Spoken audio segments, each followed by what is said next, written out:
YouTube channel Manisha's Viking classes. आज से हम लोग शुरू करने जा रहे हैं क्लास 9 सीबीएसई बोर्ड के बायोलॉजी का chapter how do we fall ill. और ये प्रश्न है, सही बात है, हम लोग वी ऑल आर लिविंग्स, हम लोग हमेशा स्वस्थ रहते हैं, खाना खाते हैं, एक्सरसाइज करते हैं, तो लेकिन फिर भी कभी कभी बीमार तो पड़ जाते हैं ना। कभी फीवर लग जाता है, जैसे अभी आजकल कोरोना चल रहा है, तो हम लोग बीमार क्यों पड़ते हैं, what is the reason behind it. इस पूरे चैप्टर में आपको पढ़ना है about health and disease. Health किसे कहते हैं, डिजीज किसे कहते हैं, और क्या हम लोग करें जिससे कि हम लोग हेल्थी रहें।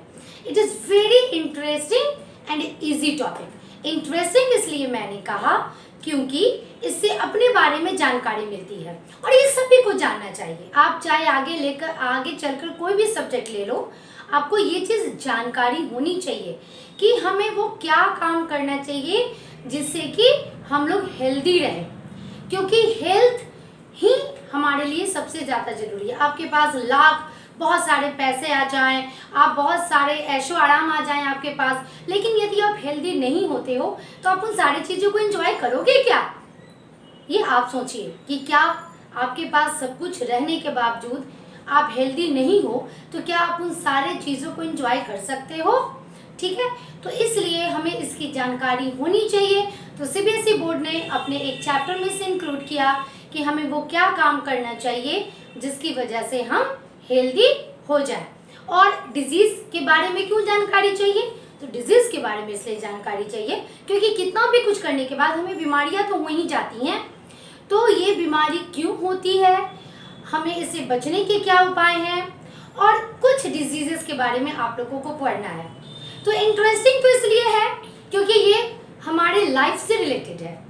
इजी मैंने इसलिए कहा क्योंकि यदि आप इस चैप्टर को समझ लेते हैं, और इसके बहुत सारे ऐसे टॉपिक्स हैं जिन्हें रट्टा नहीं मारना पड़ता, जो आप समझ लोगे आप उसे एग्जाम में खुद से लिख भी लोगे।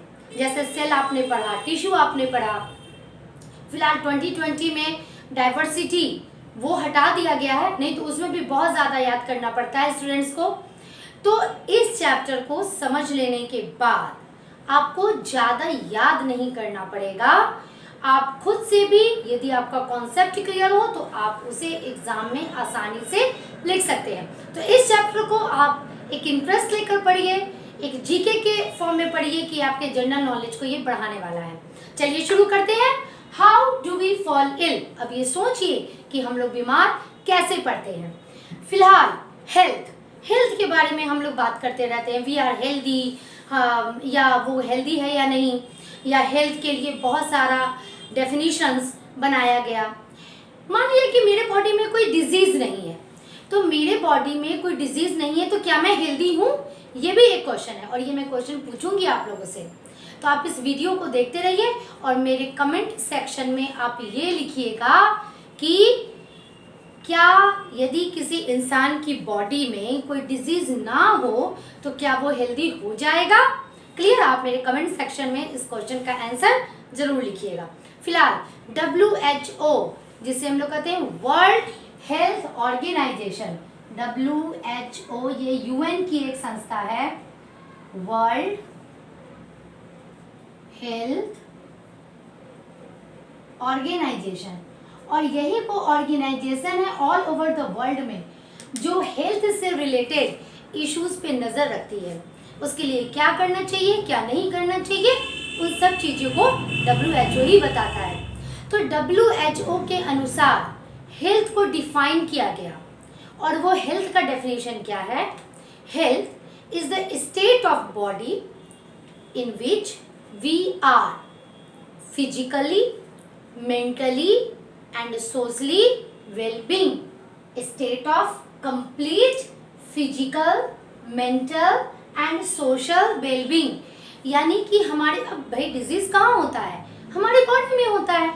तो हमारी बॉडी का वो स्टेट, वो फेज या वो टाइम, वो समय जिस समय हम लोग फिजिकली हेल्दी होते हैं। फिजिकली हेल्दी होने का मतलब, फिजिकल हेल्दी होने का मतलब हमारे बॉडी में कोई डिजीज नहीं है, फीवर नहीं है, सर्दी खांसी नहीं है, ट्यूबरकुलोसिस नहीं है, कैंसर नहीं है, किडनी फेलियर नहीं है। It means we are disease free. तो यहाँ फिजिकल वेलबींग का मतलब है कि we are disease free. Clear? Now mental का मीन्स हमारे फिजिकल जो सिचुएशन है उसमें कोई प्रॉब्लम नहीं है। इट मीन्स कि कोई बीमारी हमारे बॉडी में नहीं है, बट हमारे दिमाग में कुछ खुरापात घुसा हुआ है। जैसे कुछ बच्चे ऐसे होते हैं जिनके दिमाग में शैतानियाँ भरी होती हैं, वो जानबूझ के दूसरे को टीज करते हैं, लोगों को परेशान करते हैं, या कोई मेंटल प्रॉब्लम्स भी होता है किन्हीं बच्चों को, साइकोलॉजिकल प्रॉब्लम्स होता है किन्हीं बच्चों को, यानी वो लोग मेंटली फिट नहीं होते। And the third one is social wellbeing. अब हम लोग अपनी सोसाइटी की बात करते हैं। हर किसी की सोसाइटी में एक दो लोग वैसे बंदे मिल ही जाएंगे। आप अपने भी चारों तरफ देखिएगा, एक दो वैसे बंदे मिल ही जाएंगे। क्लियर?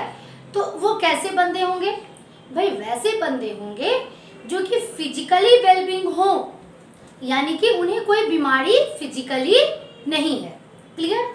सेकंड, मेंटल उन्हें कोई प्रॉब्लम नहीं है, यानी कि किसी साइकियाट्रिस्ट के पास उन्हें जाने की जरूरत नहीं है, कोई मेंटल प्रॉब्लम भी उन्हें नहीं है। बट फिर भी ये खुरापात है हमारे दिमाग का। क्या करेंगे? लोगों को परेशान करेंगे, लोगों के घरों के आगे कूड़ा फेंक देंगे, या अपने घर को साफ सुथरा रखेंगे और दूसरे के घर के आगे कूड़ा फेंक देंगे, या रोड पर फेंक देंगे, गंदगी फैलाएंगे, या जानबूझ करके यदि किसी दो के बीच में आर्गुमेंट हो रहा हो तो जाकर के फाइटिंग शुरू कर देंगे, लोगों से लड़ते रहेंगे रोड पर। मीन्स फॉर एंटरटेनमेंट लोग इस तरह का काम करते हैं, फाइटिंग करने लगते हैं, लड़ाई झगड़ा करने लगते हैं, यानी सोसाइटी में शांति ना आए इसके लिए वो लोग सारे के सारे प्रयास करते हैं। कुछ ऐसे बच्चे होते हैं, कुछ ऐसे भाई मेरे भी कुछ ऐसे स्टूडेंट्स हैं, जानबूझकर क्या करेंगे? फिजिकली भी वो ठीक है, मेंटल लेवल भी उनका ठीक है, बट जानबूझ के क्या करेंगे? लड़कियों को छेड़खानी करेंगे, कुछ कमेंट्स पास करेंगे, ताकि क्लास में परेशानी बढ़ती रहे। यानी कि वो लोग अपनी सोसाइटी में, जिस सोसाइटी में वो लोग रहते हैं, वहाँ वो लोग कुछ न कुछ खुरापात यानी कुछ न कुछ बदमाशी करते ही रहते हैं। तो ये तीनों चीज में से कोई एक चीज भी है, इसका मतलब वो पर्सन हेल्दी नहीं है। And this is the definition of health. ठीक है? The state of complete physical, mental and social wellbeing, यानी हेल्दी वो इंसान है जो फिजिकली भी फिट है, मेंटली भी फिट है एंड सोशली भी फिट है ना। बहुत सारी ऐसी अच्छी बातें मैं इस चैप्टर में बताने वाली हूँ जो आपके जीवन में काम भी आएंगी। आज भले आपको मेरी बातें अच्छी ना लगी, ठीक है, बट इन फ्यूचर आपको समझ में आएगा कि टीचर्स जो कहते हैं वो सही कहते हैं। चलिए, तो अब हेल्थ का डेफिनेशन तो आप लोगों को समझ में आ गया ना। सेकंड पॉइंट हम लोगों को पढ़ना है basic condition for good health. अब ये तो आप खुद से भी कर सकते हैं, आप लोग हमेशा सुनते भी हैं, या नोट्स में तो खैर मैंने लिखा ही है, खाना कैसा खाना चाहिए, क्या नहीं खाना चाहिए। तो यहाँ मैंने 3 क्राइटेरिया बना रखा है कि 3 क्राइटेरिया हमारा यदि रहा तो हो सकता है कि हम लोग बीमार ना पड़े या कम बीमार पड़े। बीमार ना पड़े ये शब्द या ये वाक्य कहना उचित नहीं होगा। क्यों नहीं होगा? क्योंकि ऐसा कभी भी नहीं हो सकता है कि कोई इंसान ये गारंटी ले ले कि मैं तो कभी बीमार नहीं पड़ता, मैं कभी बीमार पड़ भी नहीं सकता। ठीक है, ये जो कोरोना आया तो अच्छों की बोलती बंद हो गई कि मैं तो बीमार नहीं पड़ सकता। सभी डर गए और सभी ने अपने इम्यून सिस्टम को स्ट्रॉन्ग करना शुरू कर दिया। तो ये नहीं कहा जा सकता है कि कौन बीमार पड़ेगा, बट रेगुलर लाइफ में, डेली लाइफ में यदि इन चीज़ों को हम इस्तेमाल करेंगे तो क्या होगा? हमें बीमारियां जल्दी नहीं होंगी, हम कम बीमार पड़ेंगे। वो क्या है? First one is diet.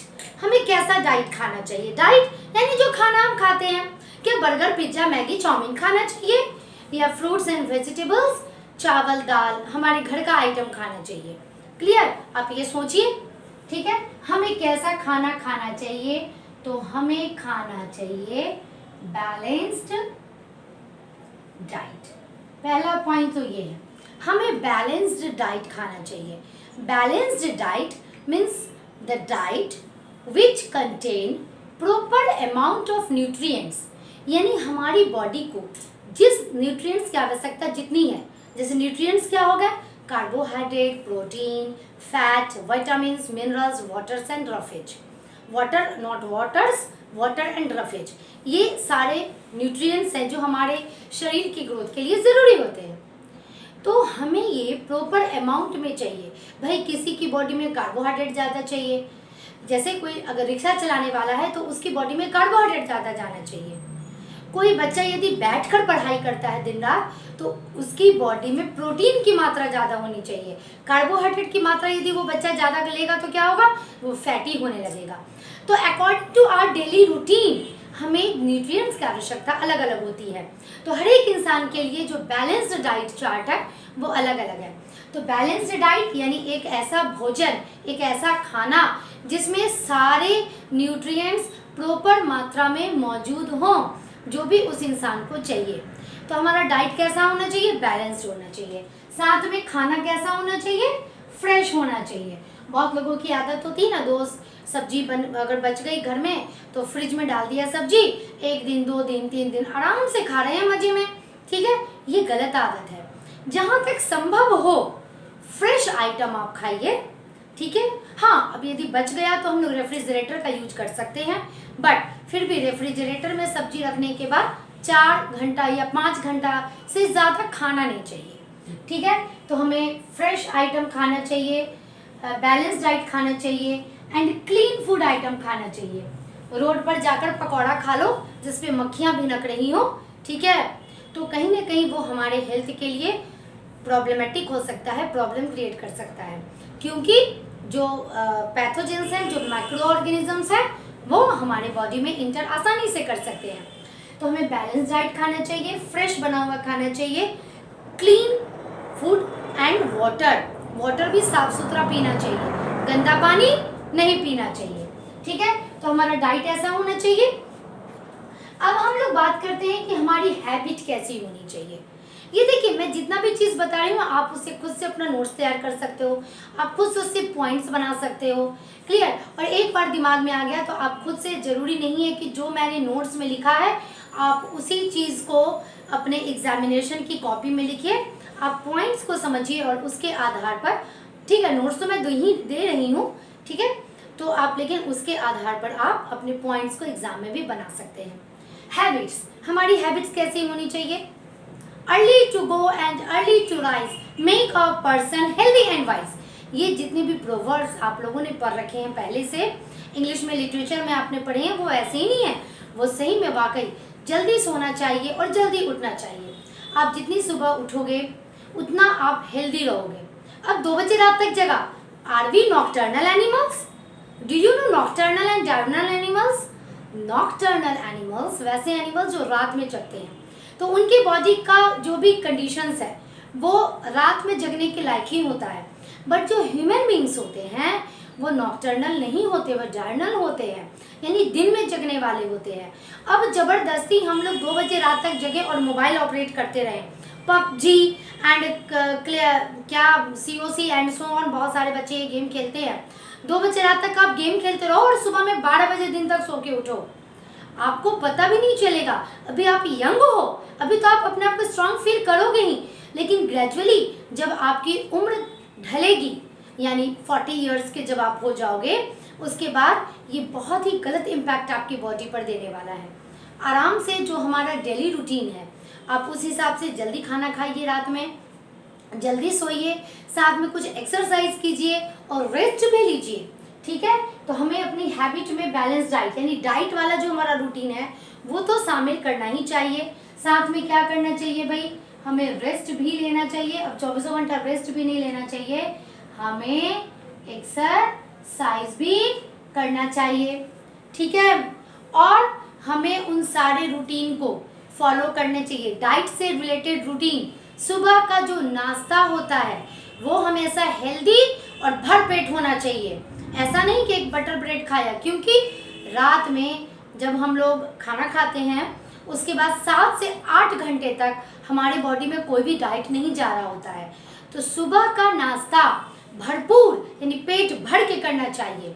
आप जो भी खाते हो हेल्दी आइटम कोशिश कीजिए कि हेल्दी आइटम लें, और कम से कम सुबह के नाश्ते में तो हमेशा हेल्दी आइटम लें। हेल्दी आइटम मीन्स आप आराम से रोटी सब्जी खा सकते हैं, चावल दाल खा सकते हैं, यानी मम्मी आपकी जो भी पकाती है आप उस खाने को खाइए, ठीक है। दोपहर का खाना भी ठीक ठाक है। रात में हमेशा क्या करना चाहिए, रात में हमेशा लाइट फूड लेना चाहिए, कुछ ऐसा खाना जो हल्का हो, बहुत हैवी नहीं खाना चाहिए। और खाने के भाई अब मैं ये तो नहीं कहूँगी कि खाने के 4 घंटे के बाद सोइए, क्योंकि आजकल के ज़माने में उतना रूटीन हम लोग फॉलो नहीं कर सकते हैं। तो भाई खाने के कम से कम 1.5 से 2 घंटे के बाद ही आप सो लीजिए, यानी आप 8 बजे खाते हैं तो 10 बजे सोइए। Is that clear? तो इस तरह से आप अपने डेली रूटीन को, हैबिट्स को कंट्रोल कर सकते हैं। क्लियर? यानी आप रेस्ट लीजिए, आप एक्सरसाइज कीजिए, बैलेंस डाइट लीजिए, ठीक है, ये सारा काम कीजिए। अब बात आती है इन्वायरमेंट की। अब आप जो इन्वायरमेंट में, आप जिस इन्वायरमेंट में रहते हैं, अगर वो इन्वायरमेंट पॉल्यूटेड रहेगा तो क्या होगा, बीमारी तो हो जाएगी ना। तो इन्वायरमेंट, यहाँ मैं 2 तरीके के इन्वायरमेंट की बात कर रही हूँ। फर्स्ट ये environment, air, water and land, इस इन्वायरमेंट की बात मैं जब कर रही हूँ तो इन्वायरमेंट हमेशा क्या होना चाहिए, क्लीन होना चाहिए, क्योंकि क्लीन इन्वायरमेंट में ही हम लोग रह सकते हैं। Is that clear? और साथ में कूल एंड काम, मैं यहाँ 2 चीज लिख रही हूँ, कूल एंड काम। कूल का मतलब यहाँ वैसा नहीं मैं कह रही हूँ कि शिमला चले जाओ और स्विट्जरलैंड चले जाओ, ऐसे इंडिया के टेम्परेचर में तुम्हें प्रॉब्लम होगी या ठंडे के सीजन में हमें जिंदा रहना चाहिए, नहीं। कूल एंड काम का मतलब है कि हमें हमेशा अपने घर के वातावरण को शांत बनाकर रखना चाहिए। अब मान लिया कि कोई ऐसा जगह आप देख लीजिए ना, आप बहुत हेल्दी हैं, खाना भी आप खा रहे हो, बट मेंटल टेंशन में, आप मेंटल स्ट्रेस में यदि आप रहते हैं तो क्या आप हेल्दी रह पाओगे? नहीं, कहीं ना कहीं आपके बॉडी में कुछ ना कुछ प्रॉब्लम होगा। यह कूल एंड काम यानी शांत वातावरण में हमें अपने जीवन को बिताना चाहिए, स्ट्रेस नहीं लेना चाहिए। ठीक है, कोई प्रॉब्लम आया है हमारे लाइफ में तो ये चला ही जाएगा ये प्रॉब्लम, टेंशन लेने से क्या फ़ायदा? क्या टेंशन लेने से कभी किसी समस्या का समाधान होता है? कभी नहीं होता है।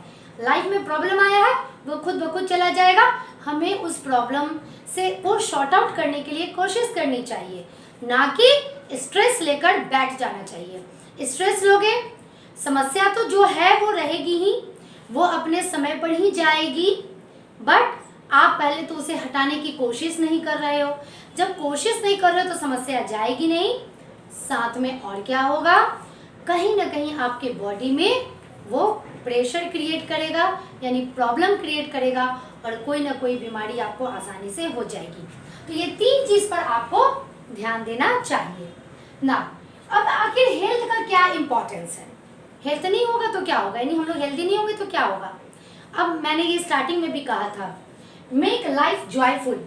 आपके पास मैं क्या करूं, 1 करोड़ रुपया दे दूं, ठीक है, और आपकी सारे रिक्वायरमेंट्स को मैं पूरा कर दूं, आप जो मांगो मैं देती जाऊं, लेकिन आप बीमार रहो, आपके आगे बर्गर, पिज्जा, चाउमीन, मैगी, मैंने आपके फेवरेट फूड आइटम्स रखे हुए हैं, जिसे मैं मना करती हूँ कि मत खाया करो, लेकिन फिर भी बच्चे खाते हैं। चलो कोई बात नहीं, कभी कभी खा भी लेना चाहिए, जो भी है मार्केट में वो टेस्ट कर लेना चाहिए, बट हाँ रेगुलर वे में उसे यूज़ नहीं करना चाहिए।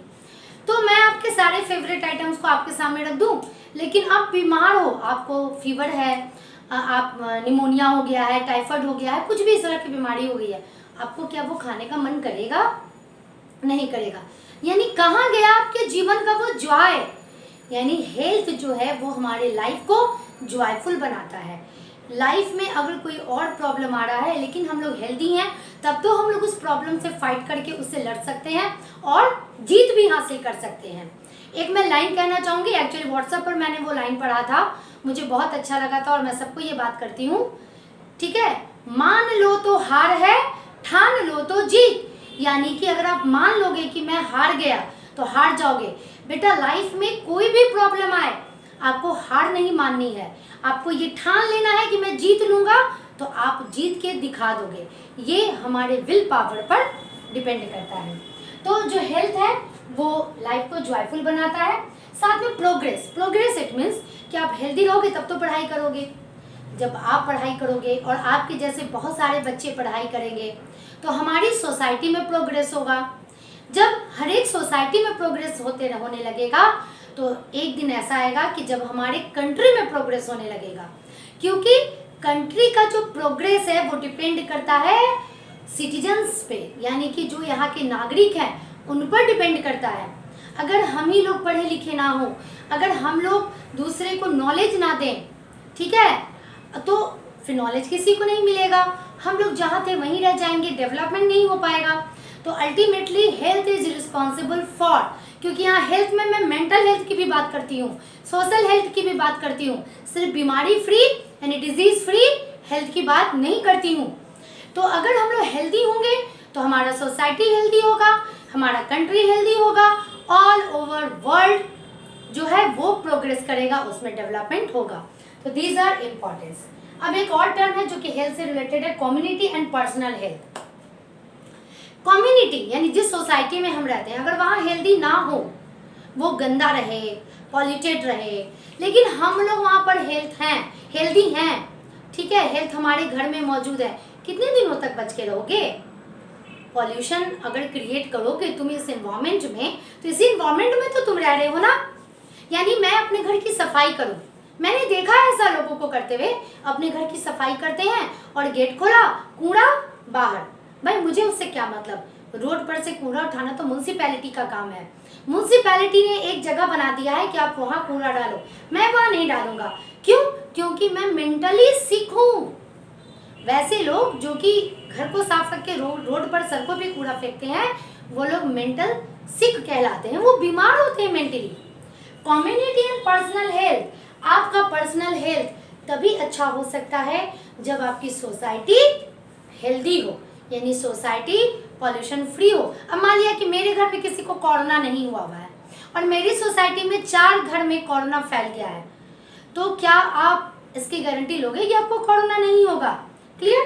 तो ये था अबाउट हेल्थ। अभी तक तो हम लोगों ने हेल्थ की बात की, अब हम लोग बात करेंगे डिजीज। एक्चुअली इस चैप्टर में हेल्थ से ज्यादा डिजीजेस के बारे में हम लोगों को पढ़ना है, क्योंकि यदि डिजीज के बारे में डिटेल कॉन्सेप्ट हमारा होगा तब तो हम लोग बीमार नहीं पड़ेंगे। क्लियर?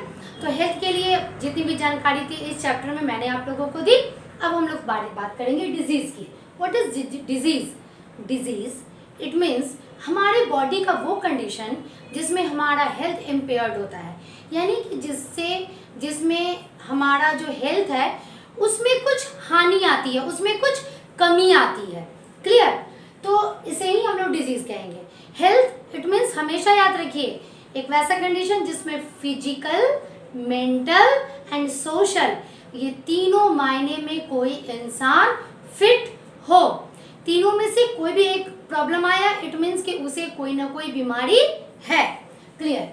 तो जो डिजीज इम्पेयर्ड बॉडी हेल्थ, यानी हमारे बॉडी का जो हेल्थ है उसमें ग्रेजुअली कुछ कमी आने लगी। तो हाँ, उससे रिलेटेड जो भी टर्म्स हैं वो मैं आप लोगों को बताऊंगी। Sign, symptom and diagnosis. Actually sign क्या है? हमें कोई बीमारी हो गई तो क्या होगा? सबसे पहला काम क्या होता है? फीवर शुरू हो जाता है, फीवर आने लगता है। दूसरा क्या होता है कि मान लिया पेट में दर्द है, हेडेक आ गया, फिर नोज़ हमारा लिक्विड डिस्चार्ज होने लगा हमारे नोज से, ठीक है, बहुत सारे ऐसे सिम्टम्स होने लगते हैं, साइन जिसे हम लोग कहते हैं। तो साइन एंड सिम्टम्स एक्चुअली ये दोनों चीज़ एक ही जैसे हैं, पर फिर भी दोनों में थोड़ा सा अंतर है। क्लियर? हमारे बॉडी का वो चेंजेस जिसे एक पेशेंट फील करता है, जिसे एक पेशेंट देखता है कि भाई मेरे पेट में दर्द है, मेरे सर में दर्द है, मुझे फीवर है, इस तरह का जो भी चीज़ है, ठीक है, उसे साइन कहते हैं। और फिर वो जाके डॉक्टर को बताता है कि डॉक्टर साहब मेरे पेट में दर्द है, मेरे सर में दर्द है, मुझे बुखार भी आ रहा है, मुझे वॉमिटिंग हो रहा है।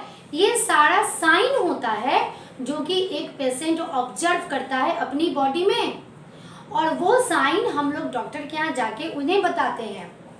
और डॉक्टर ने जो चीज़ सुना कि भाई हाँ इस पेशेंट का क्या है, भाई सर में दर्द है, क्या है भाई, फीवर आ रहा है, क्या भूख लगती है? नहीं डॉक्टर साहब, भूख नहीं लगती। ये जो डॉक्टर्स को जानकारी मिलती है हमारे बॉडी के बारे में, वो होता है symptom. Actually sign and symptom दोनों एक ही चीज है, बट अंतर क्या है? साइन ये पेशेंट को पता चलता है, अपने साइन को एक्सप्लेन करता है पेशेंट डॉक्टर के पास जाकर के, डॉक्टर को जितना भी चीज़ बताता है उसे कहते हैं सिम्पटम, यानी कि जिसके आधार पर डॉक्टर क्या करता है? डायग्नोसिस करता है और बीमारी का पता लगाता है। यानी डायग्नोसिस वो सारे प्रोसेस हो गए हैं, वो सारा process to find out disease, बीमारी क्या है भाई, ये पता लगाने के लिए जो भी चीज़ डॉक्टर कहता है, स्टेथोस्कोप लगाएगा, आपका ब्लड प्रेशर चेक करेगा, आपका वेट चेक करेगा, कुछ ब्लड टेस्ट, कुछ अल्ट्रासाउंड, कुछ एक्सरे, समथिंग बहुत सारे टेस्ट वो करवाते हैं टू डायग्नोज टू ये डिजीज़ कि आपके बॉडी में क्या डिजीज़ है। Is that clear? साइन वो जो भी चेंजेस पेशेंट की बॉडी में आता है, सिम्टम पेशेंट की बॉडी का जो भी साइन है यानी जो भी चेंजेस है वो जिसे डॉक्टर ने आइडेंटिफाई किया। क्योंकि आप जाके डॉक्टर को क्या बताते हो कि डॉक्टर साहब मुझे फीवर लग रहा है इतने दिनों से, पेट में दर्द है, आपने सिर्फ ये 2 चीज़ बताया, लेकिन डॉक्टर 5-6 तरह के सवाल आपसे पूछते हैं। क्या भूख लग रही है कि नहीं, नींद आती है कि नहीं, वॉमिटिंग टेंडेंसी है या नहीं, बहुत सारे सवाल आपसे पूछते हैं। तो वो सारे सिम्टम्स जो कि हम डॉक्टर को नहीं बताते, फिर भी डॉक्टर्स उसे फाइंड आउट कर लेते हैं, this changes are known as symptoms. और उसके आधार पर डॉक्टर जो प्रोसेस करते हैं टू फाइंड आउट डिजीज, जो भी टेस्ट वगैरह कराते हैं उसे कहते हैं डायग्नोसिस। क्लियर? ये चैप्टर और भी इसलिए ज़रूरी है क्योंकि बीमार जब हम पढ़ते हैं तो डॉक्टर के पास जाते हैं तो वो क्या क्या टर्म है भाई पढ़ोगे तब तो सीखोगे डॉक्टर से बात करना। चलिए, तो ये था about disease, sign, symptom and diagnosis. अब हम लोग पढ़ेंगे काउज ऑफ डिजीज, आखिर वो क्या कारण है जिससे कि बीमार हम लोग पड़ जाते हैं। ठीक है, हम बैलेंस डाइट ले रहे हैं भाई, हम एक्सरसाइज भी कर रहे हैं, हम रेस्ट भी ले रहे हैं, हम जो भी हमारा काम है, झगड़ा भी घर में नहीं हो रहा है, स्ट्रेस भी हम नहीं ले रहे हैं, ठीक है, तो भी हमें कभी न कभी बीमारी हो जाती है। इसके कुछ तो वजह होते ही होंगे। तो 2 मेन रीजन होता है बीमारी होने के। First, intrinsic factors.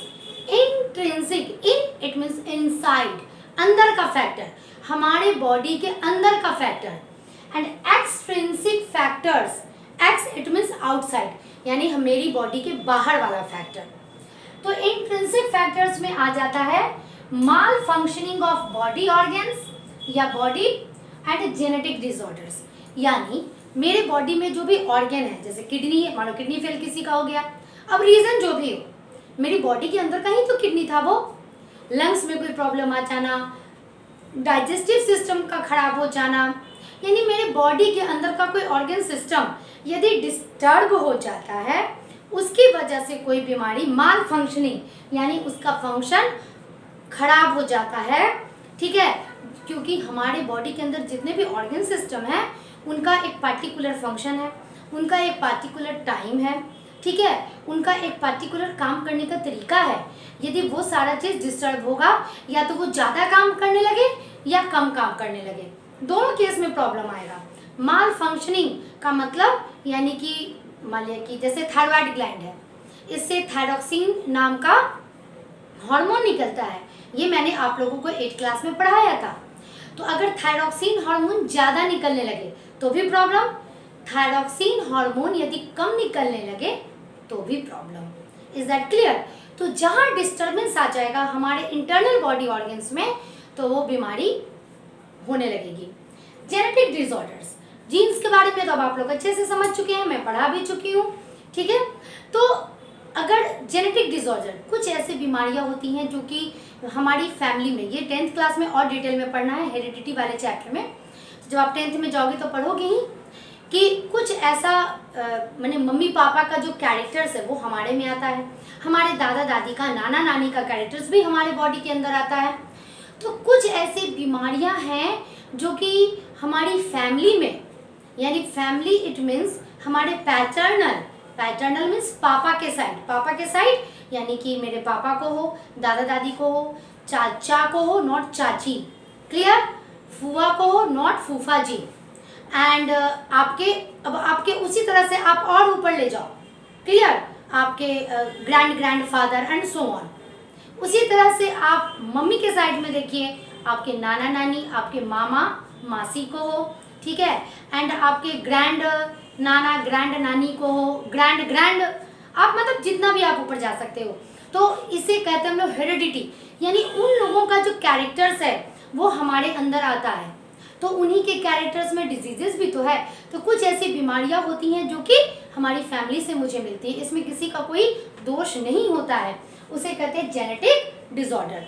साथ में जब आप 10th में जाओगे तो और भी डिटेल में पढ़ोगे कि कैसे रिप्रोडक्शन के दौरान जीन का ट्रांसफर होता है, ठीक है। तो उस समय भी आपका ये क्लेरिफाई हो जाएगा। उस समय भी कोई डिसऑर्डर आ सकता है और किसी को कोई बीमारी हो सकती है। इसे कहते हैं हम लोग इंट्रिंसिक फैक्टर्स, यानी हमारे बॉडी के अंदर का factor. Is that clear? Now extrinsic factors, यानी हमारे बॉडी के बाहर का फैक्टर्स। भाई हमें कोई जेनेटिक डिजीज नहीं है, ठीक है, मेरे बॉडी का सारा ऑर्गन भी सही सलामत है, अच्छे से काम कर रहा है, लेकिन हमारे बॉडी के बाहर यानी जिस इन्वायरमेंट में हम रहते हैं वहाँ पॉल्यूशन भी हो सकता है, कोई केमिकल्स भी हो सकता है, कोई रेडिएशंस भी हो सकता है, क्लियर, कुछ भी हो सकता है। तो इसके कारण भी कोई बीमारी हमें हो सकती है। तो यदि बॉडी के बाहर के इन्वायरमेंट में डिस्टर्बेंस के कारण कोई बीमारी हो रही हो, उसे कहेंगे एक्सट्रिंसिक फैक्टर्स। पैथोजेंस यानी कि disease causing micro organisms, clear ना। अब डिजीज कैसे हुआ ये तो हमने पता लगा लिया। अब हम लोग पढ़ने जा रहे हैं कुछ types of diseases. Is that clear? These are types of diseases. तो सबसे फर्स्ट मैं एक को एक्सप्लेन करूंगी। First one is congenital disease. Congenital, देखिए अब याद करने के लिए मैं बता रही हूँ, जेनिटल यानी जेनेटिक्स, जेनिटल जेनेटिक्स यानी बाय बर्थ डिजीज, जिसे इनबॉर्न डिजीज कहते हैं, यानी वैसी डिजीज जो कि हमें बाय बर्थ मिलते हैं, जो कि हेरिडिटरी होते हैं, जो हमें हमारी फैमिली से मिल जाते हैं, उन्हें कहते हैं कॉन्जेनिटल कॉन्जेनिटल डिजीजेस। जैसे मैंने एक एग्जांपल लिखा है कलर ब्लाइंडनेस। कलर ब्लाइंडनेस एक डिजीज होती है आंख की, जिसमें हम लोग ग्रीन, ब्लू एंड रेड इन तीनों कलर को डिफ्रेंशिएट नहीं कर सकते हैं, ठीक है। तो ये जेनेटिक डिजीज है, यानी बाय बर्थ डिजीज है, इसका कोई इलाज भी नहीं है। तो कलर ब्लाइंडनेस हो गया, थैलेसेमिया हो गया, ये सारा बीमारी कैसा है? कॉन्जेनिटल, यानी दीज आर इनबॉर्न डिजीजेस।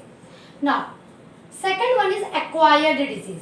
अब कॉन्जेनिटल डिजीज तो हमारा इनबॉर्न था, लेकिन बाय बर्थ यदि मैं हेल्दी हूँ, एंड एक्वायर्ड डिजीज यानी इस इन्वायरमेंट में यानी जन्म लेने के बाद यदि ड्यू टू एनी रीजन यदि मुझे कोई बीमारी हो जाती है, उसे कहेंगे एक्वायर्ड डिजीज, यानी मैंने एक्वायर्ड किया उसे आफ्टर बर्थ इस एनवायरनमेंट के कारण या अपने बॉडी के यानी इंट्रिंसिक या एक्सट्रिंसिक फैक्टर्स के कारण। ये भी टू टाइप्स के होते हैं, communicable and non communicable. Communicable disease जो होता है वो ट्रांसफरेबल डिजीज होता है, यानी कि ये ट्रांसफर करता है from infected person to healthy person. Let us suppose दो व्यक्ति है, एक को कोरोना हुआ है, हेलो हाय दोस्त कैसे हो तुम, ये दोनों ने हाथ मिलाया, बात किया, इसके बॉडी में जो कोरोना का वायरस था वो बाय एनी मीन चला गया इसके बॉडी में, अब इसे भी कोरोना हो गया। यानी कोरोना डिजीज जो है it is communicable disease, clear, यानी वैसा डिजीज जो कि इन्फेक्टेड पर्सन से हेल्दी पर्सन की बॉडी में ट्रांसफर हो जाए, उसे कहेंगे कम्युनिकेबल डिजीज। जैसे ट्यूबरकुलोसिस, कॉलेरा, कोरोना, एड्स, ये सारे कम्युनिकेबल डिजीजेस होते हैं। कुछ डिजीज नॉन कम्युनिकेबल होते हैं, जैसे कि कैंसर। अब यदि मुझे कैंसर हो जाए तो भाई मेरे साथ खाना खाने से, बात करने से या मेरे बॉडी से कांटेक्ट बनाने से दूसरे किसी को कैंसर नहीं होगा, यानी बाय एनी मीन मैं अगर इन्फेक्टेड हूँ कैंसर से तो दूसरे किसी की बॉडी में वो कैंसर वाली बीमारी नहीं होगी। तो वैसी बीमारी जो ट्रांसफर ना हो from infected person to healthy person, उसे कहेंगे नॉन कम्युनिकेबल डिजीज। जैसे किसी का किडनी फेल हो गया, किसी को कैंसर हो गया। Is that clear? तो क्लियर हुआ ये आप लोगों का। लास्ट दो है acute and chronic disease. Acute disease यहाँ मैंने शॉर्ट में लिखा है, acute short term disease, chronic and long term disease. Actually बहुत सारे बच्चे ना दोनों को उल्टा पुल्टा कर देते हैं एग्जाम्स में। आप याद रखिएगा, ए बी सी, ए पहले आता है, सी बाद में आता है, यानी ए वाला छोटा, सी वाला बड़ा। ए पहले नंबर पे, सी तीसरे नंबर पे। Is that clear? ये मैं याद करने के लिए बता रही हूँ, ऐसे कोई छोटा बड़ा नहीं होता इसमें। तो ए छोटा होता है यानी शॉर्ट टर्म, सी बड़ा होता है यानी लॉन्ग टर्म। एक्यूट डिजीज वैसे डिजीज जो शॉर्ट टर्म डिजीज होते हैं, यानी आज यदि ये डिजीज हो गए तो कुछ ही घंटों में या कुछ ही दिनों में या कुछ ही महीनों में ये मेरी बीमारी ठीक हो जाएगी। जैसे फ्लू हो गया या मलेरिया हो गया, 15 से 20 दिन, 1 महीना के अंदर वो सारा कुछ ठीक हो जाने वाला है। फ्लू इट मीन्स नॉर्मल सर्दी खांसी बुखार। तो acute disease short term disease हुआ। लॉन्ग टर्म डिजीज यानी क्रॉनिक डिजीज, जो या तो कभी ठीक भी नहीं हो सकता है, कुछ ऐसी बीमारी है जिनका इलाज अभी तक नहीं आया है। ठीक है, वो अलग बात है कि ये कम्युनिकेबल है या नहीं। कम्युनिकेबल एंड नॉन कम्युनिकेबल ये अलग क्राइटेरिया है, और एक्यूट एंड क्रॉनिक ये अलग क्राइटेरिया है। Is that clear? तो chronic disease long term disease होते हैं जो कि काफ़ी महीने काफ़ी सालों तक रह जाते हैं, या कभी कभी तो इनका इलाज भी नहीं हो सकता है। जैसे डायबिटीज़, डायबिटीज़ का पार्टिकुलर अभी तो कोई इलाज नहीं निकला है। हाँ, डॉक्टर मेडिसिन देते हैं, हम लोग योगा प्राणायाम करते हैं, या हम लोग एक्सरसाइज कर सकते हैं, बट इसका पार्टिकुलर क्योर नहीं आज तक निकला है। हाँ, उसे हम लोग कंट्रोल करके, अपने डाइट को बैलेंस करके, एक्सरसाइज करके, दवा मेडिसिन ले करके हम लोग उसे कंट्रोल रख सकते हैं, बट इसे ये क्यूरेबल डिजीज नहीं है। तो डायबिटीज़ एक ऐसा बीमारी है जो कभी भी ठीक नहीं होगा। अस्थमा जो डिजीज़ है वो इनिशियली ठीक हो जाता है, यानी स्टार्टिंग में किसी को हो और पता चल जाए कि अस्थमा है तो उसका इलाज है, बट अगर हम लोगों ने ध्यान नहीं दिया तो अस्थमा उसे दोबारा कभी भी अटैक कर सकता है, या कभी कभी किसी का है कि अस्थमा ठीक भी नहीं होता है, उसे हमेशा इन्हेलर लेकर घूमना पड़ता है। तो वैसी बीमारी जो लॉन्ग टर्म होती है, यानी कि अगर ठीक भी हुई तो सालों साल लग जाता है उसे ठीक होने में, या जनरली वो ठीक नहीं भी हो सकती है। These are chronic disease and these are all about disease. Actually disease के बारे में हम लोगों को बहुत पढ़ना है, बट आज के इस वीडियो में मैं सिर्फ आपको हेल्थ का बेसिक कॉन्सेप्ट दिया। मैंने हेल्दी कैसे रहें उसका बेसिक कॉन्सेप्ट दिया, डिजीज किसे कहते हैं इसका कॉन्सेप्ट दिया, एंड क्या है काउजेस डिजीज के एंड टाइप्स ऑफ डिजीज का कॉन्सेप्ट दिया।